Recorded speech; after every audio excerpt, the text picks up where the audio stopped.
Assalamualaikum warahmatullahi wabarakatuh. Anak kelas 6, pada kesempatan kali ini kita akan pelajari lanjutan materi di tema 4, yaitu terkait warisan budaya Nusantara. Di sini kita akan pelajari tentang salah satu warisan budaya Nusantara, yaitu pencaksilat. Di mana pencaksilat ini merupakan warisan budaya Nusantara yang telah mendunia, ya. Bahkan sudah banyak sekali negara yang pelajari pencaksilat ini sebagai salah satu budaya yang dikembangkan di sana, ya. Kemarin kita sudah mempelajari tentang banyak hal terkait dengan pencaksilat, ya.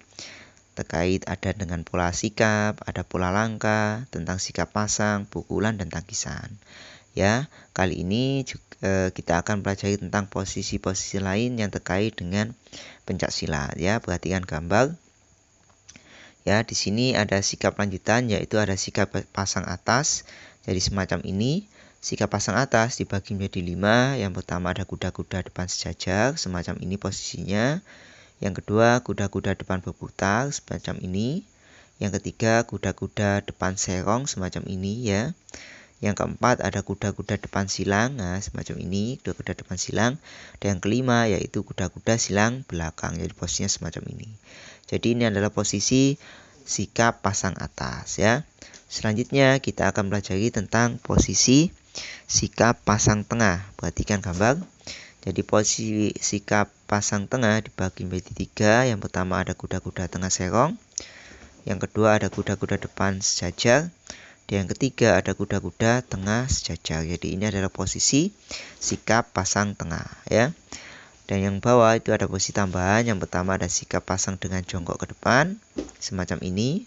Dan yang terakhir ada sikap pasang dengan jongkok ke samping, jadi semacam ini. Jadi ini adalah posisi sikap, ya, yang terkait dengan pencaksilat, ya. Selanjutnya di sini ada teks bacaan yang gumpang, ya, yang termasuk teks eksplanasi, di mana teks eksplanasi ini berupa pernyataan umum dari topik suatu permasalahan yang disajikan, ya. Di sini nanti kalian baca teks dengan judul Teknologi Hijau di Era Globalisasi. Setelah itu nanti kalian mencoba untuk melengkapi teks bacaan yang masih belum lengkap ini, ya. Di sini bacaan ini terkait dengan pembangkit listrik tenaga surya, di mana tenaga surya ini mengubah energi matahari menjadi energi listrik, ya. Di beberapa daerah di wilayah Indonesia, ya, yang saluran listriknya cukup sulit, biasanya beberapa tempat sudah menggunakan pembangkit listrik tenaga surya, yaitu dengan menggunakan panel surya, ya. Selanjutnya, berdasarkan itu, di sini ada salah satu penerapan dari tenaga surya, ya, di mana tenaga surya selain digunakan sebagai pembangkit listrik juga bisa digunakan untuk membuat kompor tenaga surya. Jadi bentuknya semacam ini. Ini adalah contoh gambar dari kompor tenaga surya, di mana ini menggunakan lempengan-lempengan seng, ya, di mana ini fungsinya untuk mengumpulkan panas dari sinar matahari sehingga dipusatkan di tengah, sehingga nantinya bisa digunakan untuk menghasilkan energi panas yang lebih besar sehingga bisa digunakan untuk memasak, ya. Nah, ini jadi bentuknya semacam ini, ya. Jadi ini nanti adalah plat-plat seng yang ada di sampingnya. Lalu yang ini adalah tempat masakannya atau tempat untuk memasaknya. Maka nanti tinggal kita letakkan di tempat terbuka. Maka sinar matahari akan dikumpulkan, dipusatkan ke tengah sehingga nantinya bisa menghasilkan energi panas yang tinggi dan bisa digunakan untuk memasak, ya. Selanjutnya di sini kemarin kita sudah membahas bahwa salah satu manfaat dari era globalisasi yaitu banyak sekali barang dari luar negeri yang bisa masuk ke Indonesia, ya. Jadi meskipun demikian kita diingatkan untuk selalu mencintai produk dalam negeri, artinya produk buatan Indonesia, ya. Meskipun barang dari luar negeri banyak yang sudah masuk, tetapi kita harus tetap menggunakan barang buatan Indonesia sebagai wujud kita mencintai negara Indonesia.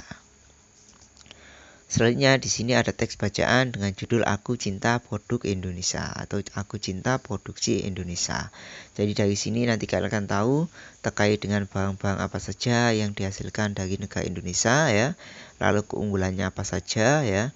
Lalu bagaimana nanti kita sebagai wujud kecintaan kepada Indonesia, maka kita harus menggunakan produk buatan Indonesia dengan lebih banyak, ya. Nanti kalian baca. Ya, setelah kalian baca nanti di bawahnya ada beberapa hal. Yang pertama, kalian nanti menentukan beberapa contoh kosakata non baku atau kosakata tidak baku yang terletak pada teks bacaan tersebut, dan juga nanti kalian menentukan kira-kira kosakata bakunya apa. Jadi dari kosakata tidak baku kalian ubah menjadi kosakata yang baku ya. Selanjutnya kalian juga akan menemukan beberapa kalimat yang tidak efektif. Artinya kalimat yang menggunakan kata berlebihan ya, sehingga nanti tidak efektif untuk dituliskan di situ ya. Nanti kalian setelah kalian menemukan, kalian tulis, setelah itu kalian ubah menjadi kalimat yang lebih efektif ya. Biasanya nanti kalimat tidak efektif ini biasanya menggunakan kata yang berlebihan. Contohnya adalah yang ya, bisa juga menggunakan kata adalah dan lain seterusnya ya. Jadi nanti kalian temukan, setelah itu nanti kalian ubah menjadi kata atau kalimat yang lebih efektif ya.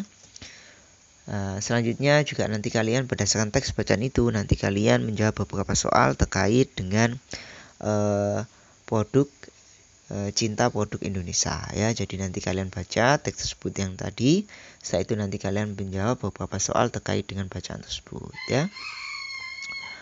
Oke, setelah selesai menjawabnya nanti kalian bisa kita akan pelajari tentang luas permukaan balok ya. Kemarin kita sudah mempelajari tentang luas permukaan kubus, di mana luas permukaan kubus itu kita harus mengamati dari jumlah sisinya, di mana sisi dari kubus itu ada 6, sedangkan panjang sisinya sama ya.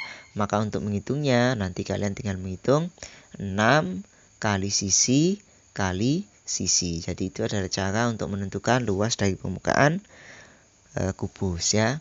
Untuk permukaan balok, maka nanti perhatikan balok memiliki 3 ukuran. Yang pertama ada panjang, ada lebar, ada tinggi. Di mana balok ini masing-masing berpasangan. Ada bagian atas, ada bagian bawah, ada bagian kanan, ada bagian kiri, ada bagian depan, ada bagian belakang ya. Maka untuk menghitung luas permukaan balok, maka kalian harus menghitung masing-masing luas dari 3 komponen tersebut. Yang pertama komponen bawah ya, jadi ini panjang kali lebar ya. Jadi untuk menghitungnya nanti panjang kali lebar ditambah komponen yang kedua yaitu lebar kali tinggi ya. Jadi P kali L ditambah L kali T. Selanjutnya bagian depan yaitu P kali T ya. Ustaz ulangi.